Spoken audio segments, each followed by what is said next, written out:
Hey, namaste, I'm Kay. This is Ecstatic Self. One of the things I really try to work on with my life coaching clients is this idea of opening up to what's possible and using what's in your life for further growth. And for a lot of us, one of the things that we have in our life are relationships with other people, either platonic or romantic. But many of us have romantic relationships, whether that means a one-night stand or it means an ongoing relationship, right? Like they're all relationships of some kind or another. But how the love of another person, again, friendship or romantic, can really teach us to love ourselves. RuPaul famously has this catchphrase, if you can't love yourself, how in the hell are you gonna love somebody else, right? Can I get an amen? But I think the inverse is also true. I think sometimes we need somebody else to love us till we know that we're worthy of love. And that was a little bit my experience. I remember the first time I had a boyfriend, the first time I dated, I was 25. And I remember being on the couch with him in his apartment, and for the first time having somebody really say to me, do you know how precious you are, how beautiful, and I love you. And I remember feeling that and hearing that in a way I had never encountered before. And that relationship didn't work out. You know, he was not very compatible for me, and it wasn't right. But about 2 years after that, a year and a half after that, there was somebody who's right. So I'd like to share with you a love story. So I met my husband on Easter Sunday, which I suppose is a very good day to meet somebody. Growing up, it was always my favorite holiday because for me, it was a holiday where we sang songs in church about rebirth and renewal and new flowers coming out of the ground and cycles of life. And, you know, I'm obviously a yogi and I was raised Christian, and I thought there was a lot of beauty in that tradition, but, you know, I kind of came into this life with more of a connection to the flow of time and space and nature. So I was already very drawn to that. So Easter was always a big one for me because I love this theme of rebirth and renewal that came with the springtime.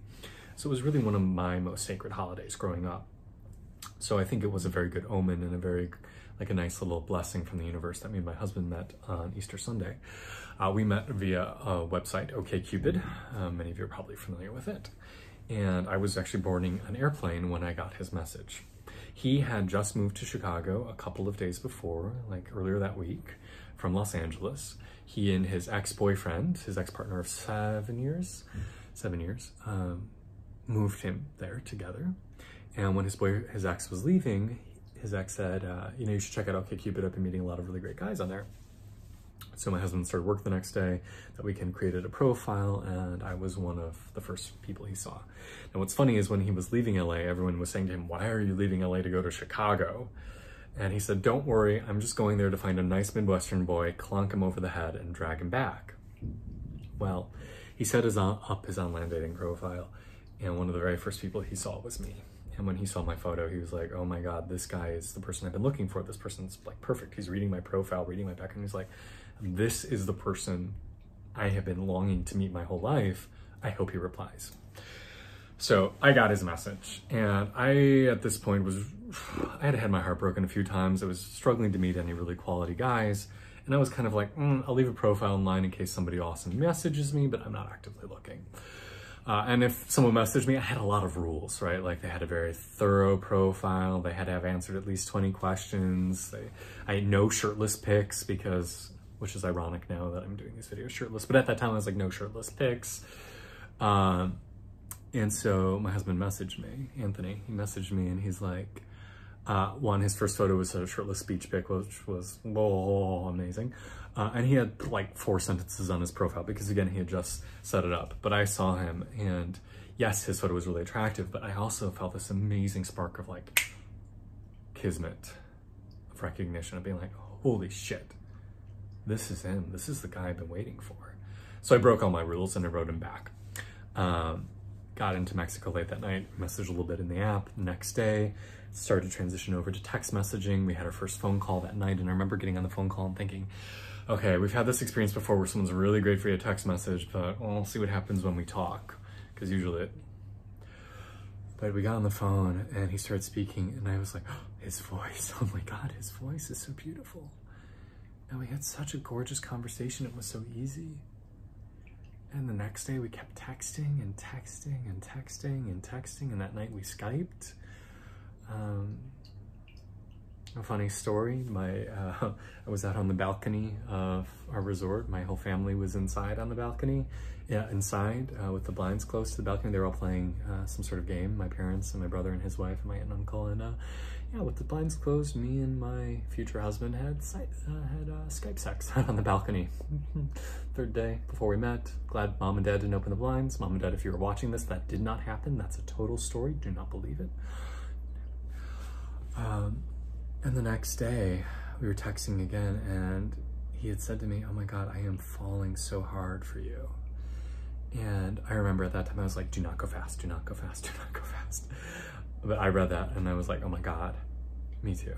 And I actually wrote back, "I love you too." And didn't realize he didn't actually mean that word. And he said, "Oh my God, what?" And I was like, "Did you not mean that?" And then he's like, "No, actually I do." And it was wild. It was wild. And so I met on Easter Sunday, flew home on Friday, and that morning when I was meditating to go on our first date, I heard a voice in my meditation, and it's not often that like I have like a disembodied voice talk to me. It's actually rather uncommon. But I heard a voice say, "You may have met your future husband." And so on my way to the airport, I bought a postcard and wrote him a note saying, "I'm pretty sure I'm your life partner." And I gave it to him on our first date. And I remember going into the restaurant and seeing, and I'm showing up direct from the airport in Mexico. I'm in shorts and a tank top, and it's winter in Chicago, and he shows up in his like giant parka and hat and snow pants, and I see him walk in, and I was like, that person is adorable. He's little, he's 5'6". I'm 6'1", so there's a bit of a height discrepancy. Like, he is adorable. And we went for dinner, and I was like smitten. It was even better in person. It was amazing. And I was all like, okay, well, I don't want to rush this, so, you know, let's end it here tonight. And then, of course, by the end of the day, I'm like, fuck you. I'm going to fuck you. Let's go back to your place. And it's just gotten better and better every day since. He is the most amazing person I've ever met, and I mean that with my whole heart. He is staggering in every capacity, emotionally, physically, mentally, spiritually. His kindness, his generosity, his dedication to service and making the world a better place, and to being the best partner he can be, and to being open and connected. He has taught me so much about myself and being a better human, and how to be with other people, and how to accept myself in my entirety. He's helped walk me through some of my deepest fears and explorations of shadow, like I've talked about in other videos. He's helped celebrate me. He's helped me guide my life. When we met, I was still very focused on extrinsic values of wanting validation from external sources and seeking a career as a professional actor, wanting to be Batman, wanting to play a superhero to feel good enough, and helping me realize that true worth comes from within, and help me reorient my life, help me realize my innate spirituality, and that, you know, this work that I'm doing now with these YouTube videos and my coaching practice and my upcoming book is what I'm meant to be doing. Through loving him, I have learned to love myself, and I've learned to come home to myself. And so I share this love story with you today because I hope you too can find those people in your life who, through how they live and how they interact with you, teach you to be a more full, loving, complete human being. So RuPaul, with all due respects, maybe it's not just sometimes you can't love someone else until you love yourself. Sometimes it takes someone else loving you to realize what you're worth. Okay, this is Ecstatic Self. Namaste.